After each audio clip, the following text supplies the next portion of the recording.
డబ్బులు ఎంతైనా కడతారు కానీ హెల్మెట్ మాత్రం పెట్టుకోరు.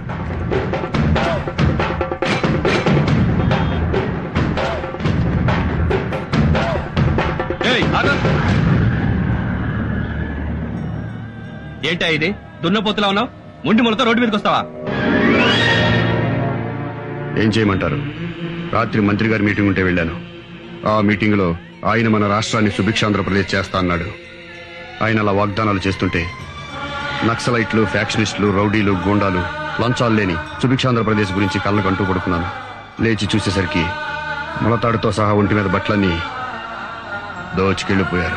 దోచుకున్నారు సరేనా బాబు, చిన్న గోచుకుంటేనే అడుక్కోవచ్చుగా. నేను పలానా వర్గం వాణ్ణి, నాకు ఎమ్మెల్యే టికెట్ ఇవ్వండి అడుక్కునే వాళ్ళు రాజకీయాల్లో ఉంటారు. నేను అలా అడుక్కునేవాడిని కాదు. ఉంటే తింటాను, లేకపోతే పస్తులుంటాను. నీ ఆత్మాభిమానం తగలయ్యా. ఉండరా బాబు, చూడలేక చస్తున్నాం. ఇవి ఇందుకు కూడా పనికొస్తాయని ఇప్పుడే తెలిసింది.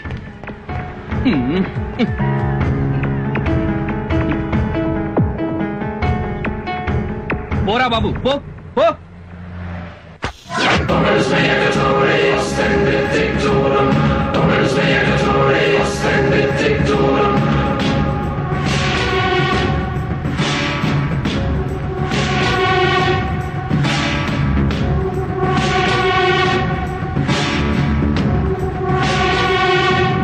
సోమశిలేశ్వరరావు అని నన్ను పేరు పెట్టి పిలిచావంటే నువ్వు రాజకీయం మాట్లాడడానికి రాలా, రౌడీయిజం చేయడానికి వచ్చావు. మిస్టర్ జేపీ, నేను పార్టీ అధ్యక్షుడిని మర్చిపోకు. మర్చిపోలేదు కాబట్టి పార్టీ ఆఫీస్ ముందు నిలదీయడానికి వచ్చా. అసలు ఈ బై ఎలక్షన్ జరుగుతుందే నీ మూలంగా. ముఖ్యమంత్రి గారే నిన్ను ఎమ్మెల్యేగా రాజీనామా చేయించాక, పార్టీ నుంచి నిన్ను సస్పెండ్ చేశాక నీకు పార్టీ టికెట్ ఎలా ఇస్తాం అనుకున్నావా? ఎలా ఇస్తావనుకున్నావా? ఎందుకు ఇయ్యరా టికెట్?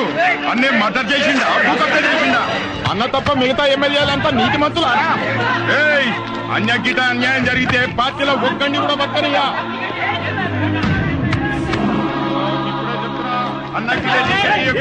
చెత్త రాజకీయాలు. అందుకే నేను 25 ఏళ్లలో ఒక్కసారి కూడా ఓటేయలేదు.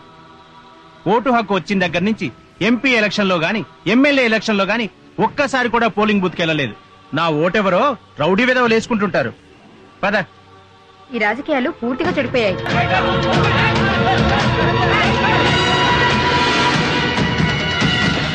రాష్ట్ర ఎమ్మెల్యేలు మొత్తం మా అధ్యక్షుడి మీద జరిగిన దాడిని ఖండిస్తున్నాం. మా నాయకుడిని పట్టుకుని రోడ్డు మీద కుక్కను కొట్టినట్టు కొట్టే ఊరుకుంటా? అందుకే ఖండిస్తున్నాం. అరే, పార్టీ ప్రెసిడెంట్ ఆయన్నే కొడితే ఇంక మా సంగతి ఏంటి? ఏదైనా కోపండి 4 మాట్లాడు. మనం అక్కడ చేరకపోతే బూతులు తిట్టు, మనం దులుపుకొని వెళ్ళిపోతాం. అంతేగాని ఇలా కొట్టడం ఏంటి? ఈ గూండా రాజకీయాన్ని మేము ఖండిస్తున్నాం. అందుకే నేను దీన్ని తీవ్రంగా ఖండిస్తున్నాను. మరి నేనన్నదేంటి? ఖండిస్తున్నాననే కదా. నువ్వు మామూలు ఖండించావు, నేను తీవ్రంగా ఖండించాను. ఖండించుకో.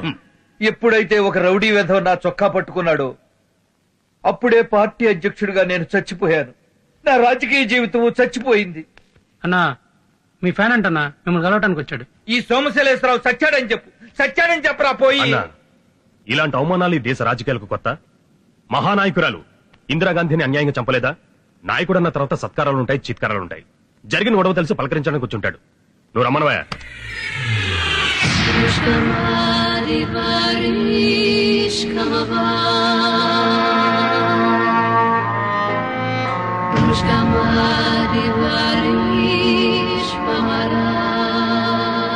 తమరి కోసం బహుమానం తెచ్చానండి.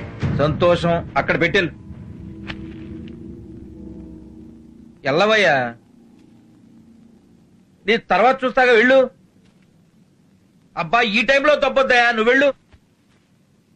ఓరి మగడా నేను చూస్తానన్నాగా నువ్వు వెళ్ళరా. సరే ఆ బంగారం ఏంటో నువ్వు తెచ్చింది చూపించు. ఏం తెచ్చావురా? స్వీటులు తెచ్చావా?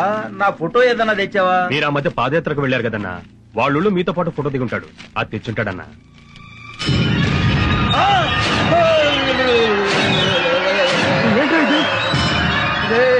ఇదేం బహుమతిరా? ఎవరిలా ఈ చేతులు? ఈ బహుమతి ఎక్కడి నుంచి తెచ్చానో, ఎవరి దగ్గర నుంచి తెచ్చానో తెలిస్తే మీరు సంతోషపడతారండి. తమ్మి ఫుల్ బాటిల్ తెప్పించినావు, మటన్ తెప్పించినావు, చికెన్ తెప్పించినావు, గంట సేపటి నుంచి తాగిపిస్తున్నావు తమ్మి. నా ఫ్యాన్ అంటున్నావు, ఎవరో నాకు తెలియదు తమ్మి. పబ్లిక్ లో పార్టీ ప్రెసిడెంట్ ని చొక్కా పట్టుకున్నావు. నువ్వు గ్రేట్ మీద సూపర్ అన్నా, అందుకే నువ్వంటే నాకు చాలా ఇష్టమన్నా. అన్న గురించి షర్టు పట్టుకున్నాడు ఏం తమ్మి? కాళ్ళు చేతులు ఏమైనా బాగా చేసుకుని తాగేస్తాం, బాగా చేసుకుని. అన్నా అన్నా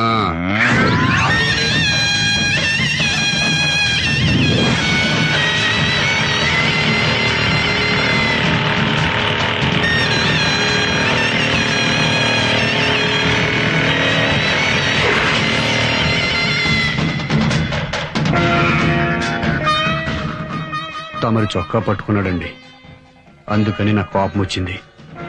తమరంటే నాకు బాగా ఇష్టం అండి. ఎవడన్నా మీ వంక కన్నెత్తి చూస్తే కన్ను పీకేస్తానండి.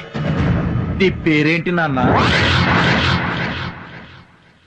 భగవంతుడు భగవంతుడు భగవంతుడు. నువ్వు నిజంగా భగవంతుడివే నాన్న. నాన్న నీ స్థానం అక్కడ కాదు నాన్న, ఇక్కడ ఇక్కడ ఇక్కడ నాన్న. లే నాన్న లే, నా ఒళ్ళో కూర్చోనన్నా, నా బంగారు కొండ. నాన్న నువ్వు నాకు కావాలి నాన్న, నీ సేవలు పార్టీకి కావాలి నాన్న. ఈ రోజే రుచిగారి దగ్గరికి తీసుకెళ్లి నీకు పార్టీలో సభ్యత్వం ఇప్పిస్తా. ఇప్పుడే రుచిగారి దగ్గరికి వెళ్దాం పద నాన్న. రుచిదేవి గారికి నీ గురించి అంతా చెప్పా. రుచిదేవి గారు బాంబేలో పెద్ద కళాకారిణి. నమస్కారం ప్రెసిడెంట్ గారు. నమస్తే నమస్తే. మన పార్టీ సిద్ధాంతాలు నచ్చి పార్టీలో చేరింది. రుచి గారి ఆశీస్సులుంటే నువ్వు పార్టీలో చేరిన మొదటి రోజే గొప్ప పోస్ట్ పొందొచ్చు. పార్టీ లీడర్ అంటే 60-70 ఏళ్ల ముసలిది అనుకునేవు, చాలా యంగ్.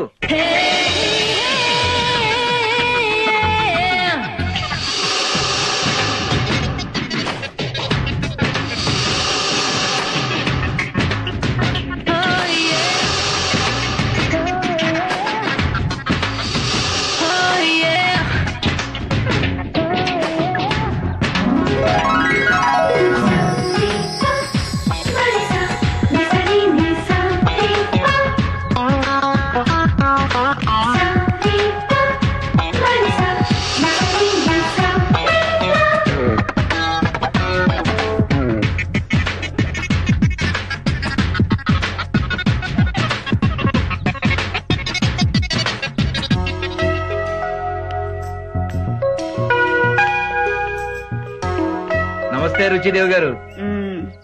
ఇతను భగవంతుడు. ఏయ్ భగవంతుడు, కూర్చో. రుచిదేవి నీ పేరు గుర్తు పెట్టుకుందంటే నిన్ను వదిలిపెట్టదు.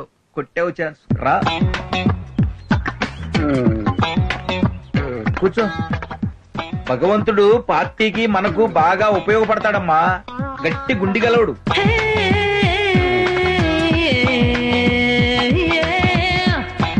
లే రాజా, ఉఠో.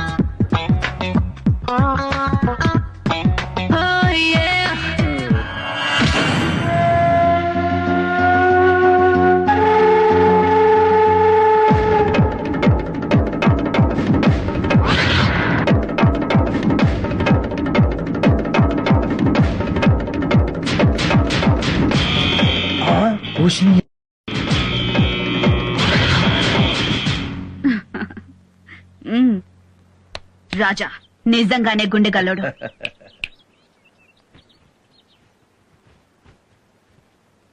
ఈ క్షణం నుంచి భగవంతుడు మన పార్టీకి joint secretary. Best of luck Raja.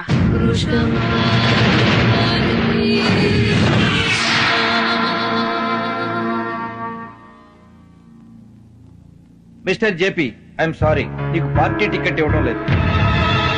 Party నిర్ణయం అదే, రుచిదేవి గారి నిర్ణయం కూడా అదే. ఏయ్! రుచిదేవి, ఆఫ్టర్ ఆల్ మీ రుచిదేవి ముంబైలో స్టేజీల మీద భరతనాట్యం చేసేది, భరతనాట్యం. అటువంటి కళాకారుని పార్టీలో విఐపి కాంగాలేంది నేను ఎమ్మెల్యేగా పనికిరానా? నువ్వు, నీ పార్టీ, నీ టిక్కెట్టు నువ్వు వాళ్ళతో బరాబర్. ఇండిపెండెంట్ గా నిలబడి గెలుస్తాను.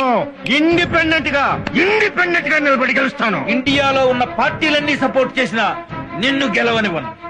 పార్టీ తరఫున కుక్కను నిలబెట్టినా నీ మీద గెలిపిస్తా.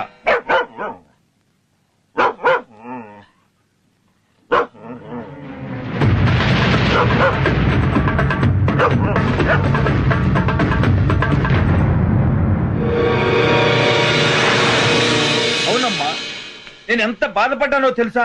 వాడు మీ రుచిదేవి పెద్ద కళాకారిణి అది ఇది అని తిట్టాడమ్మా. మిస్టర్ రావ్, రాజకీయాల్లో బూతులు తిట్టని నాయకులుంటారేమో కాని తిట్లు తినని నాయకులుండరు. ఆ జేపీ లాంటి వాడికి బుద్ధి రావాలంటే భగవంతుడు లాంటి వాడికి సీట్ ఇవ్వాలమ్మా. మన భగవంతుడికి సీట్ ఇస్తే మనకేమైనా ప్రాబ్లం అవుతుందా అమ్మా? అరే యార్, అయితే బెజవాడ నైతో విజయవాడ. ఒకడికి భయపడ్డాం మన హిస్టరీలో లేదు గాని ఎమ్మెల్యే టికెట్ భగవంతుడికి డిక్లేర్ చేయండి.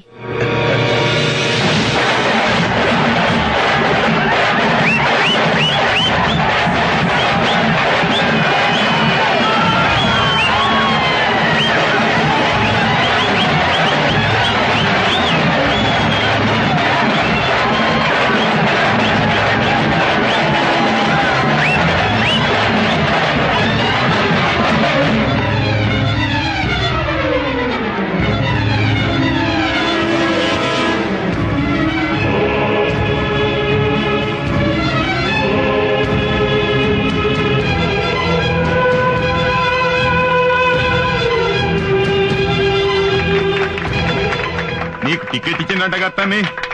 సీటు జేపీ అన్నకిస్తే ఆయనకే పని చేస్తుంటే తమ్మి. నేను సిన్సియర్ సీనియర్ పార్టీ కార్యకర్తని. గురువు పార్టీ మార్చినట్టు నేను పార్టీ మార్చను తమ్మి. నీకోసమే పని చేస్తా తమ్మి. అన్నా తమ్మి, నిన్ను గెలిపిస్తా తమ్మి. తమ్ముడు, అన్నా, మొన్న నా చొక్కా పట్టుకున్నప్పుడు కూడా నీ చేతులు బానే ఉన్నాయి కదా, ఇప్పుడు ఏమైనా? మొన్న తమ్మి దాగిపించిండన్నా. అక్కడనే దాగి నిద్రపోయినన్నా. లేచి చూసేసరికి దవకాలను ఉన్నానన్నా. ఇయ్యాలట్లా ఎవడో దుష్మన్ గాడు నా చేతులు నరికిండన్నా. గాడెవడో తెలవాలే గాని గాని తలకాయ తీసేస్తా అన్నా. ముందు నీ ఎలక్షన్లు చూసుకుందామన్నా. భగవంతుడు, భగవంతుడు, భగవంతుడు.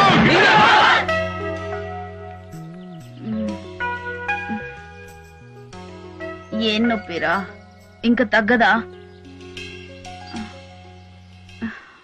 భగవంతుడి గారు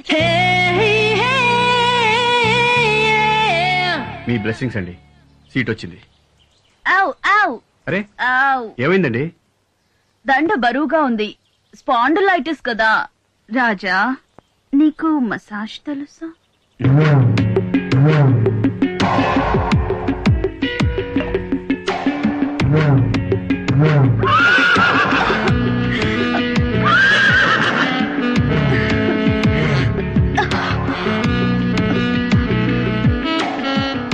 ఏ రాజా, మా గర్ల్స్ చేస్తుంటే పెయిన్ తగ్గలేదు, నువ్వు చేస్తుంటే కొత్త పెయిన్ వస్తుంది. క్యూరే. ఏ రాజా, ఎలక్షన్ లో ఎలా గెలుద్దామనుకుంటున్నావు? నా దగ్గర ఒక ఐడియా ఉందండి. ఓటర్కి 100-200 ఇస్తామంటాం, మనకు ఓటేస్తామంటారు. ఆపోజిషన్ వాడు 300 ఇస్తే వాడికి ఓటేస్తామంటారు. జనం ఇద్దరి దగ్గర డబ్బులు తీసుకుని ఓటు ఎవరికేస్తారో తెలీదు. అందుకే మనం ఎక్స్ఎమ్మెల్యే ఓపెన్ వేలం పాటలో ఓటర్లను కొనుక్కుందాం. అప్పుడు ఆ ఓట్లన్నీ కన్ఫర్మ్ గా మనకే వస్తాయి. మరి మిడిల్ క్లాస్ ఓట్లు? మిడిల్ క్లాస్ ఓట్లు రావడం చాలా ఈజీ అండి. అవి సానుభూతి ఓట్లు. వాగ్దానం చేస్తే పడిపోతారు. ఫ్రీగా అన్ని ఇస్తామనగానే ఓట్లన్నీ ఒక పార్టీకేసి గెలిపించారు. అలాగే మనం ఒక వాగ్దానం పడేస్తే మిడిల్ క్లాస్ ఓట్లన్నీ మనకే వేస్తారు. ఇక మిగిలింది రిచ్ ఫ్యామిలీస్. వాళ్లలో ఓట్లేయడానికి వచ్చేవాళ్ళు 10-20% కంటే ఎక్కువ ఉండరు. అందుకని వాళ్ళ గురించి పట్టించుకోవాల్సిన అవసరం లేదు. ఏమండి, జేపీకి ఫోన్ చేస్తారా? Hi JP darling, how are you? Fine Ruchidevi garu, thank you. I want to see you home within 1 hour. మీ వల్ల రాజకీయంగా ఎదిగాను రుచిదేవి. కాకితో కబురంపినా వచ్చేస్తాను. By darling. రాజా, హ్మ్. వేలం పాటకి డబ్బులు? మీ లవ్ ఉంది కదండి. రాస్కెల్ రాజా. జేపీ, నువ్వు ఎలక్షన్ లో ఇండిపెండెంట్ గా గెలిస్తే సీఎంతో మాట్లాడి నిన్ను మళ్లీ పార్టీలోకి చేర్చుకుని మినిస్ట్రీ వచ్చేలా ప్లాన్ చేస్తా. బట్ నువ్వు నా మాట వినాలి. మీరే ప్రపోజల్ పెట్టినా నాకు ఓకే రుచిదేవి. చెప్పండి మిస్టర్ రావ్. మీరిద్దరూ ఇలా పోట్లాడుకోవడం రుచి గారికి ఇష్టం లేదు. ఈ మధ్య జరిగిన ఎలక్షన్ లో నాయకులు ఎగబడి 3 లక్షలకో 4 లక్షలకో పదవులు కొనుక్కుంటున్నట్టు మీరు కూడా ఓటర్లని పాట పాడి కొనుక్కోండి. నాకు ఎలాంటి అభ్యంతరం లేదు రుచి గారు. Good, let's shake hand.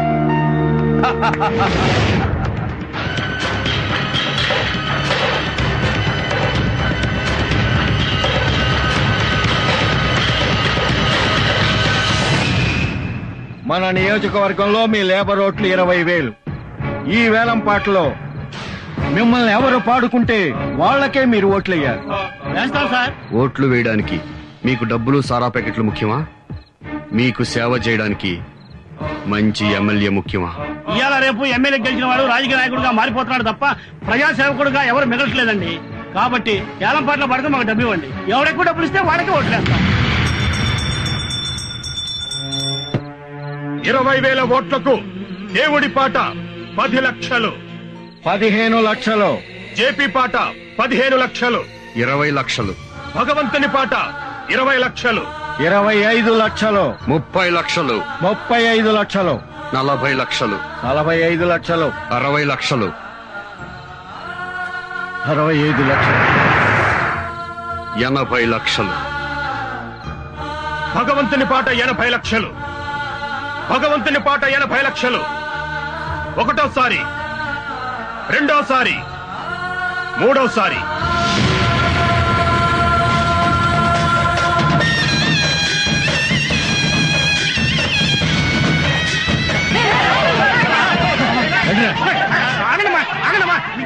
Labour ఓట్లు అయితే మనకు పక్కా అయిపోయినాయి. మిగతా మిడిల్ క్లాస్ ఓట్లున్నాయి. అయ్యేం చేద్దాం తమ్మి? నేను మంచిస్తాను కదా మరి.